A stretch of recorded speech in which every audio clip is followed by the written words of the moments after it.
नमस्कार। आज हम बात कर रहे हैं काशी विश्वनाथ ज्योतिर्लिंग की, जो वाराणसी में है। जी, 12 ज्योतिर्लिंगों में 7वां और शायद सबसे प्रमुख माना जाता है इसे। हाँ, बिल्कुल। हमारे पास जो भी जानकारी है, उसके आधार पर आज हम इसका इतिहास, इसके आध्यात्मिक रहस्य और कुछ खास बातें उन पर चर्चा करेंगे। हाँ जी, शुरू करते हैं।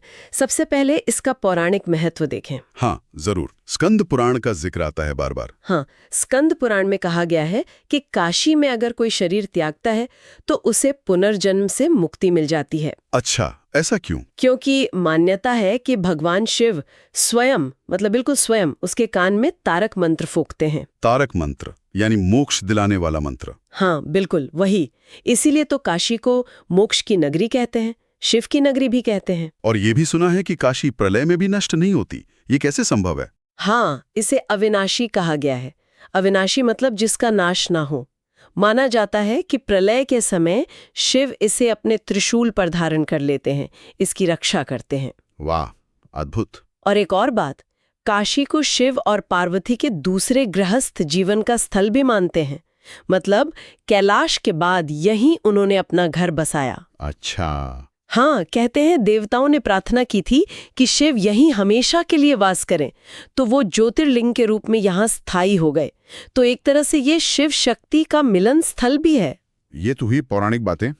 लेकिन इतिहास भी तो बड़ा उथल पुथल वाला रहा है काशी का, खासकर मंदिर का। बिल्कुल रहा है, उतार चढ़ाव भरा। पर ये काशी की, क्या कहूँ, रेजिलियंस दिखाता है।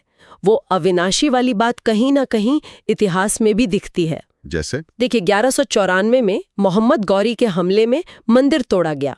फिर काफी समय बाद 1585 में राजा टोडरमल ने इसे फिर से बनवाया। हाँ, अकबर के नवरत्नों में से एक थे वो। 1669 में औरंगजेब ने इसे फिर से तोड़वा दिया। और कहते हैं कि उसी जगह पर ज्ञानवापी मस्जिद बनवा दी गई। हाँ, स्रोत यही बताते हैं। और वो मस्जिद आज भी मंदिर परिसर से सटी हुई है। एक मान्यता ये भी है कि हमले के वक्त ज्योतिर्लिंग को बचाने के लिए पास के कुएं में छुपा दिया गया था, जिसे आज ज्ञानवापी कुआं कहते हैं। बिल्कुल, ज्ञानवापी मतलब ज्ञान का कुआं। तो जो मंदिर आज हम देखते हैं वो कब बना? वो 1780 में इंदौर की महारानी अहिल्याबाई होलकर ने बनवाया था। काफी श्रद्धेय रही हैं वो। हाँ, उन्होंने देश भर में कई मंदिरों और घाटों का निर्माण करवाया। जी, और अभी हाल में 2021 में काशी विश्वनाथ कॉरिडोर का भी उद्घाटन हुआ है। हाँ, वो तो काफी बड़ा प्रोजेक्ट था। उससे क्या बदला है? उसने पूरे परिसर का नजारा ही बदल दिया है।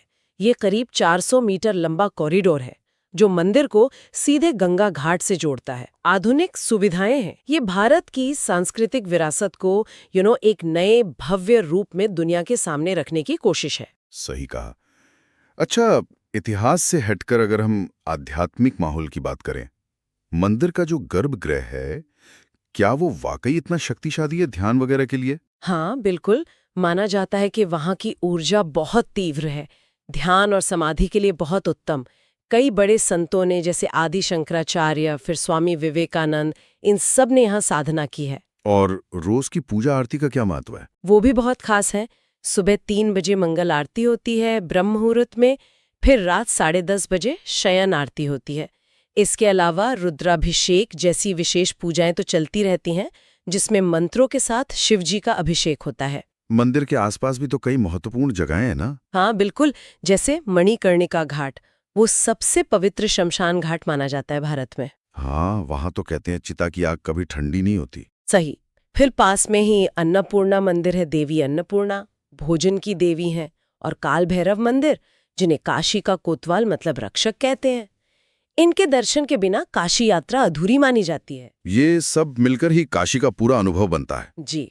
एक बात और जो मुझे काफी दिलचस्प लगी, कई लोग अपने जीवन के आखिरी दिन काशी में बिताना चाहते हैं। ऐसा क्यों? ये सीधे सीधे उसी मोक्ष की धारणा से जुड़ा है जिसके बारे में हमने शुरू में बात की थी। लोगों का अटूट विश्वास है कि अगर काशी में प्राण त्यागें तो भगवान विश्वनाथ की कृपा से जन्म मरण के चक्कर से मुक्ति मिल जाएगी। ये बहुत गहरी आस्था है। सदियों पुरानी आस्था है ये। तो अगर हम पूरी बात को समेटें तो काशी विश्वनाथ सिर्फ एक मंदिर नहीं है, ये एक बहुत प्राचीन और आज भी जीवंत आध्यात्मिक केंद्र है। इसका इतिहास, आस्था और हर मुश्किल से उभर जाने की ताकत दिखाता है। बिल्कुल, शिव की नगरी है जो कहते हैं प्रलय में भी सुरक्षित रहेगी। यहाँ इतिहास, आध्यात्म और लोगों की गहरी श्रद्धा सब एक साथ मिलते हैं। इस चर्चा के अंत में एक सवाल शायद सोचने के लिए छोड़ सकते हैं। लोगों की ये जो इच्छा है कि जीवन के अंतिम दिन काशी में बीतें, शिव कृपा से मोक्ष मिले, ये जीवन के पार जाकर अर्थ खोजने की जो हमारी इंसानी तलाश है, उसके बारे में हमें क्या सोचने पर मजबूर करती है?